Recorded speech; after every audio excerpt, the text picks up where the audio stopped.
Hello everyone. आज के इस वीडियो में जो है हम लोग GFG की ये वाली प्रॉब्लम देखने वाले हैं, that is subarray with zero some.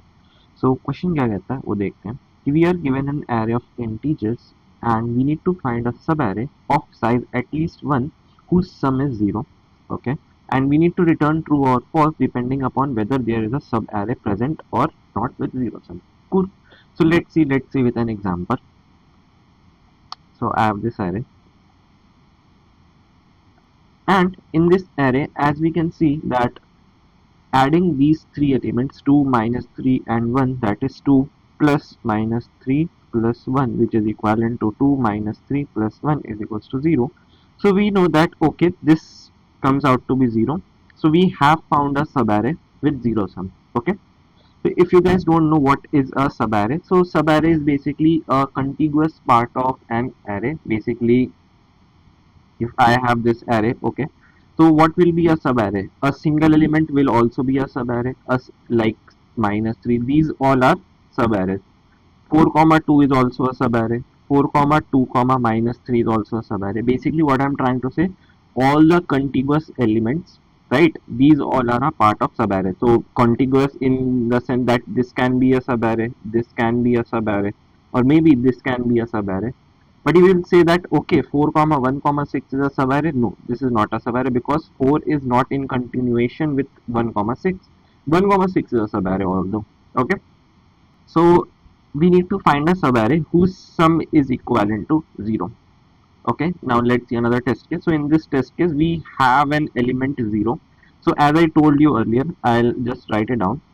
We have another subarray 4 comma 2 comma 0 comma 1 comma 6, and this alone is also a subarray, right? So even if I found at any point of time that okay, I have an element 0, so we can just directly return true that okay, I have found a subarray. Cool. So what can be the approach? So the brute force approach which I can think of is that maybe I can calculate, find all the subarrays present in the array, and I'll check that okay, is my subarray sum equivalent to 0 or not. So let's say I'll take the test case, maybe a smaller test case, and I'll find all the subarrays. So 4 2 minus 3, 4 comma 2, 2 comma minus 3, and 4 comma 2 comma minus 3, and I'll find out the sum for each of these subarrays, that is 4 2 minus 3 minus 1 6, and this one will be 3, and I'll check that okay, is my sum equal to 0, is my sum equals to 0? No, it is not.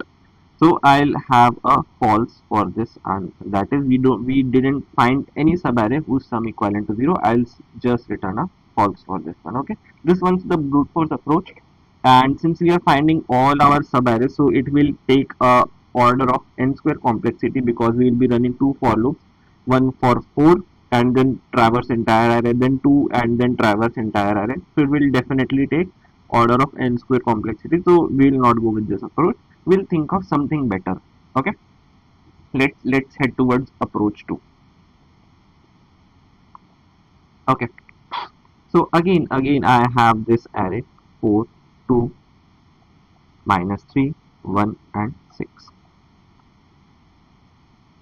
So what my mind says that if I have some sum, let's suppose x, and if I add 0 to it, so will it be x only, right? So if I calculate the prefix sum for all of these elements, so what I'll get? What is prefix sum? So prefix sum, if I'll explain, so prefix sum is nothing but sum of contiguous elements that you keep on adding. So for this example, that is 4 2 minus 3 1 comma 6. So the prefix sum will be, for 4 it will be 4 because this is the first element. For 2 it will be 4 plus 2, that is we add these two elements and I just write it down here, so it will be 4 plus 2, that is 6. Okay, now I'll add these two elements 6 minus 3, that is it will be 3, and I have 3 here. Are you understanding what is prefix sum? So prefix sum is basically sum of all the elements till that index. So if I check 4 plus 2, it is equivalent to 6. If I add 4 plus 2 plus minus 3, it will be equivalent to 3. And moving ahead, I'll have 4 and this one will be 10. Okay. Here I have added 3 plus 1, which is equivalent to 4, and 4 plus 6, which is equivalent to 10. Okay. So there is one thing in common which I told you about, that x plus 0 is equivalent to x, right? So if I have a subarray, let's understand this concept. So let's suppose this is a subarray. Okay, I don't know what is the subarray, but I am sure about that. Okay, its sum is equal to 0. Okay, so what I can see is that, okay, I have an initial element, let's suppose x, and I have an array in between which I keep on adding, and then the sum till here will definitely remain x only, because I am sure about that, okay, the sum of this subarray is 0. We need to find this subarray only, right? The sum for this subarray is 0. Okay, so as you can see in this prefix sum, what I can see is that, okay, I have this element 4 till here. I have this subarray, and again I found out my sum equivalent to x. So I can simply write here that, okay, x plus something, and I am again getting an x. Look here, I am again getting an x, right? So I can clearly say that, okay, this is my subarray whose sum is equivalent to 0. I don't know what is the array, but I am sure about that, okay, here sum is 0 because I am getting x again, right? So this is our logic behind that. Okay, and another, I'll take another test case. So maybe I have 1 comma 2 comma minus 1. Okay, I'll write the prefix array for that. It will be 1 3 3 minus 1, that is 2. Now if you see, any element is not repeated twice, so I cannot clearly say that, okay, is there any subarray in between whose sum is equivalent to 0. Here what we did had is that the element 4 has been repeated twice, so x plus 0 is equivalent to x, we know that. So I can clearly say that, okay, x is getting repeated again, this means there is a subarray in between whose sum is equivalent to 0, right? Here in this scenario there is nothing something like that, so we can clearly say that, okay, we didn't find our answer, so I'll just return false for this. Cool. I'll take another example. Maybe I have 3 2 1 and minus 5 and minus 1, something like this. Okay, cool. So I'll just write down the prefix sum. So what will be my prefix sum? 3 3 plus 2 5 5 plus 1 6 6 minus 5, that will be 1, and 1 minus 1 is 0. Okay, in this example, if you look at clearly, we know that, okay, this is our entire subarray, this is also a subarray, right? So if I'll add these elements, what I'll get 3 plus 2 plus 1 plus minus 5 plus minus 1, which is equivalent to 6 minus 6, which equals to 0, right? So I know that, okay, this is my subarray whose sum is equivalent to 0. But in this case, as you already told Bhaiya, we didn't find any element repeating twice. Let's see, here 3 is there, but we didn't find any 3 in this array, or I have 5 but I didn't find 5 in the remaining portion. But I have something interesting, that is 0. I am getting a 0 element in our prefix sum. So what I can say is that if I am finding 0 at any point of time, so it clearly says that, okay, if we talk about prefix sum, what is prefix sum? It is basically the addition of elements, previous elements, that is 4 4 plus 2 6 6 minus 3 is 3. So what we are doing, if I am standing at index I, I'll keep on adding the elements till index I. This is what I told you about prefix sum, right? So if I am getting a 0 at this point of time, so I can say that, okay, I have all the elements behind me whose sum comes out to be 0. So I also get an edge case here that, okay, if my prefix sum at any point is equal to 0, I can say that okay, I found my element. Why are we able to say that? Because prefix sum is the sum of all the elements till index I, and my prefix sum comes out to be 0. So till index I, the sum of all the elements is 0, right? So what I can say is that I'll write a code for this. What I'll do, I'll just have an unordered map, okay, of type int comma bool mp. Why are we creating an ordered map? Unordered map because just to keep a track that okay, have I visited my element or not. Initially what I did, I'll explain. So here I have 4, so I have got my prefix sum as 4, so I'll mark prefix sum for 4 as true. In the map, what I'll do, I'll mark prefix sum for 4 that is true, that okay, I have got 4 ones in my array. Okay, now again we'll get to 3. I'll check, okay, 6 is marked as true, 3 marked as true.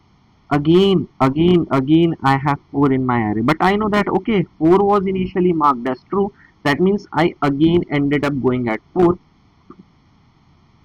So by this equation x plus 0 is equals to x, we can say that okay, I have got my answer, so I can just return true, because there is some subarray in between. I don't know the values of that subarray, but I can clearly say that okay, there have been subarray whose sum comes out to be 0.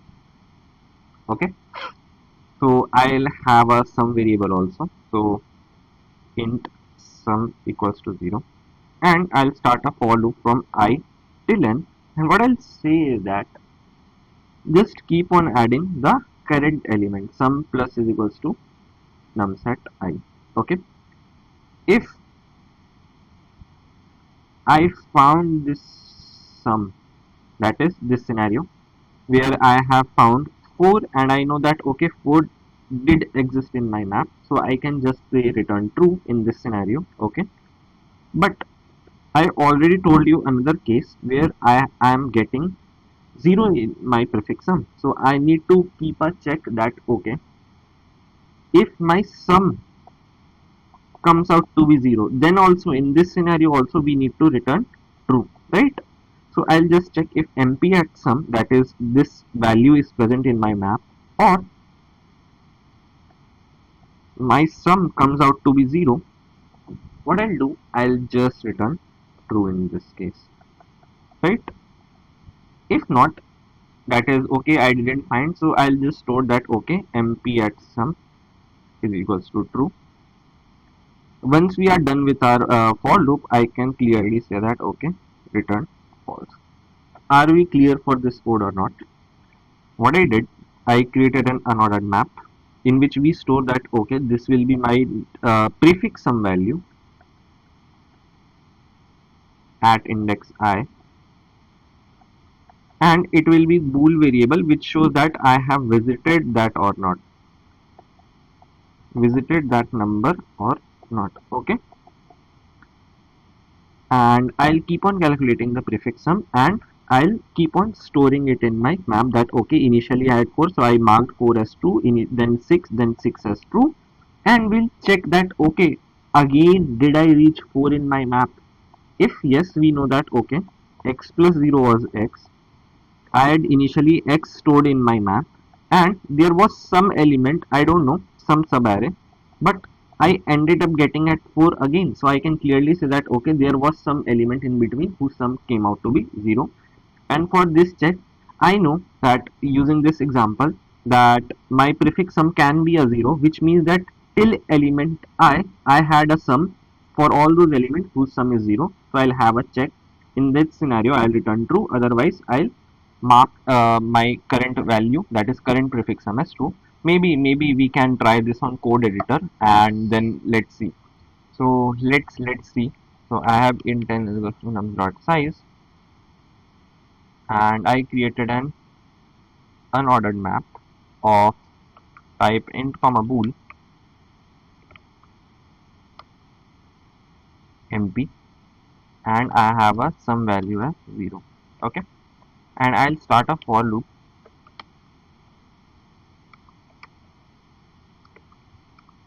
what I'll do, I'll just keep on adding sum plus equals to num set I, and if sum is equals to 0 at any point, or we find our current sum, that is if I had 4 and then again I got our 4 in prefix sum, I can just return 2 and I can store this value as that. Okay, once we are done, we can just return false.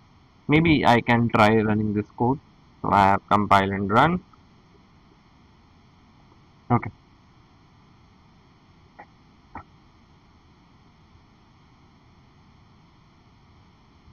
case 1 did came out to be true, so I'll just submit the code.